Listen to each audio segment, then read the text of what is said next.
Shalom saudara dan saudari, kembali kita di channel ini untuk mendengar lagi firman Tuhan, pastinya sesuai apa yang dikatakan Alkitab. Terima kasih saudara dan saudari yang terus support channel ini.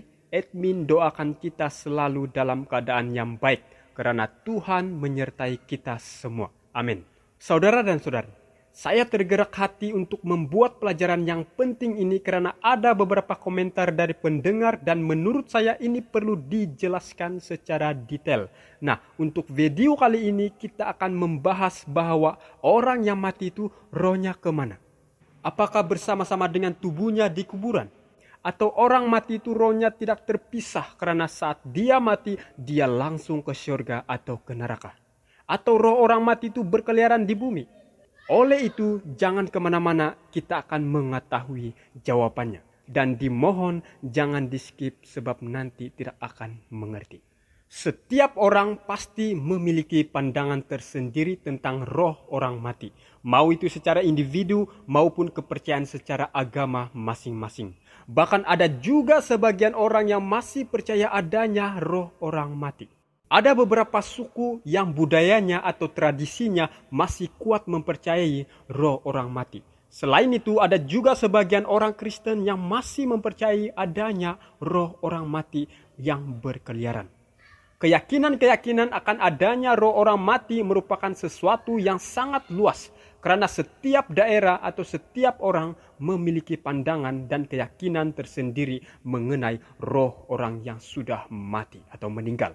Maka dengan itu, jika keyakinan ini sesuatu yang sangat luas sebagai manusia, perlunya kita kembali kepada Alkitab, yaitu firman Tuhan untuk mencari kebenaran Tuhan. Karena Alkitab adalah merupakan standar orang percaya tempat merujuk.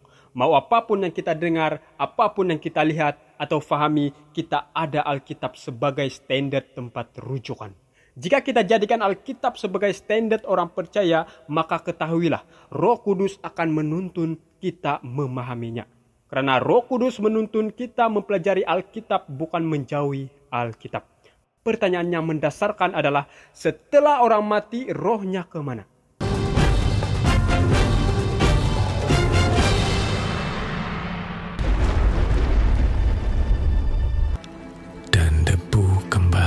Jadi tanah seperti semula dan roh kembali kepada Allah yang mengaruniakannya.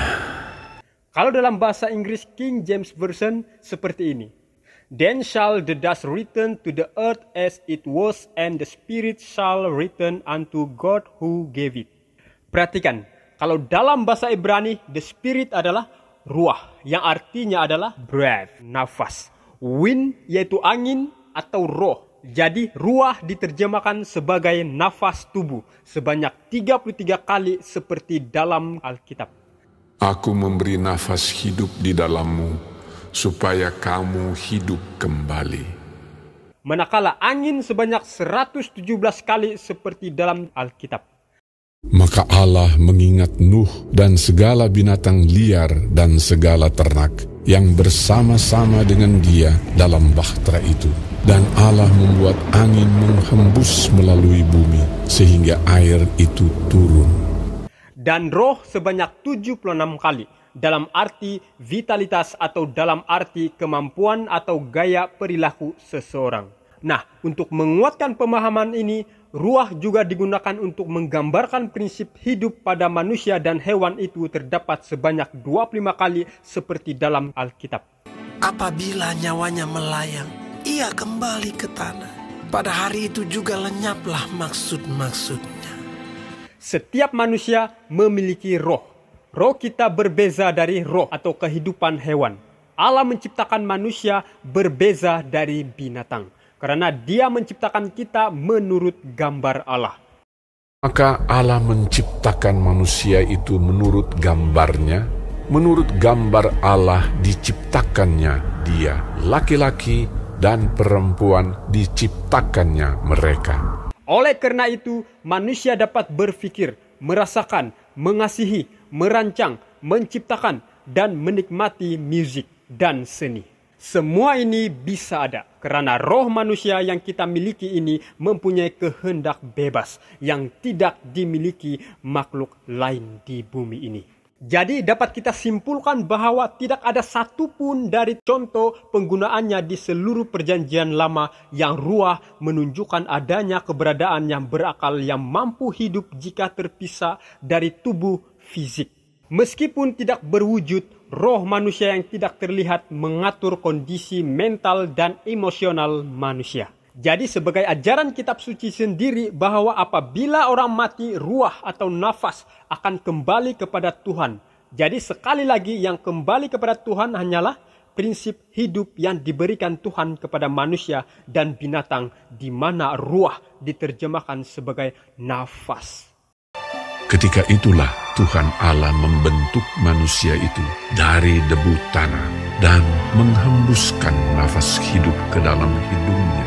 Demikianlah manusia itu menjadi makhluk yang hidup. Jadi sekali lagi pertanyaannya mendasarkan, apa yang terjadi pada saat kematian dan kemana roh manusia pergi? Pengkhotbah 12 ayat 7 mengatakan, dan debu kembali menjadi tanah seperti semula dan roh kembali kepada Allah yang mengaruniakannya.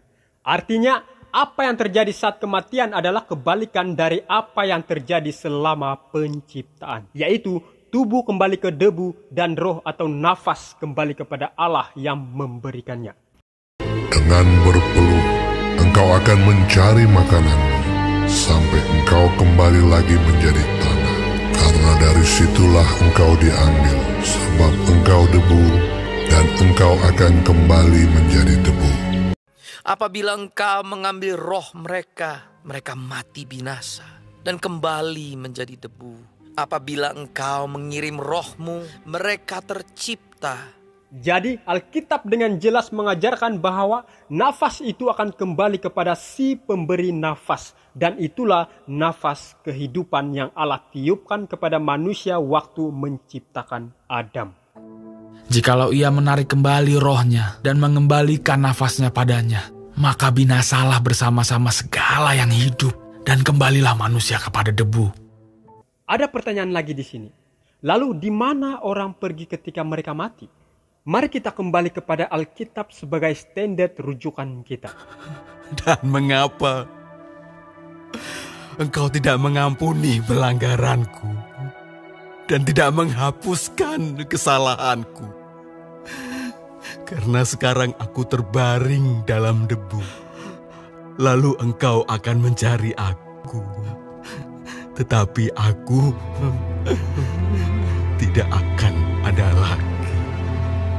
Karena nasib manusia adalah sama dengan nasib binatang. Nasib yang sama menimpa mereka. Sebagaimana yang satu mati, demikian juga yang lain. Kedua-duanya mempunyai nafas yang sama. Dan manusia tak mempunyai kelebihan atas binatang. Karena segala sesuatu adalah sia-sia.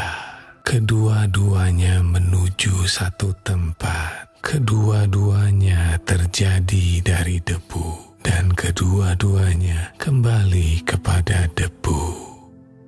Ini memberi pemahaman pada kita bahwa bagian fisik manusia membusuk dan kembali ke elemen asalnya, yaitu debu. Dalam kematian, manusia dikatakan tidur dalam debu. Tetapi maksud Yesus ialah tertidur dalam arti mati, sedangkan sangka mereka Yesus berkata tentang tertidur dalam arti biasa.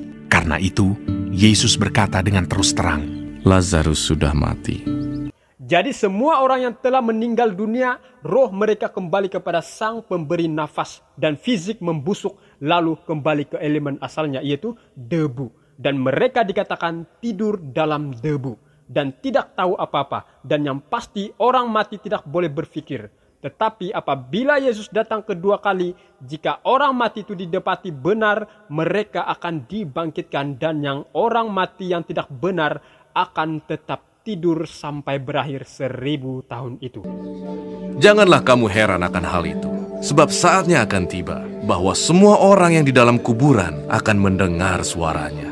Dan mereka yang telah berbuat baik akan keluar dan bangkit untuk hidup yang kekal. Tetapi mereka yang telah berbuat jahat akan bangkit untuk dihukum.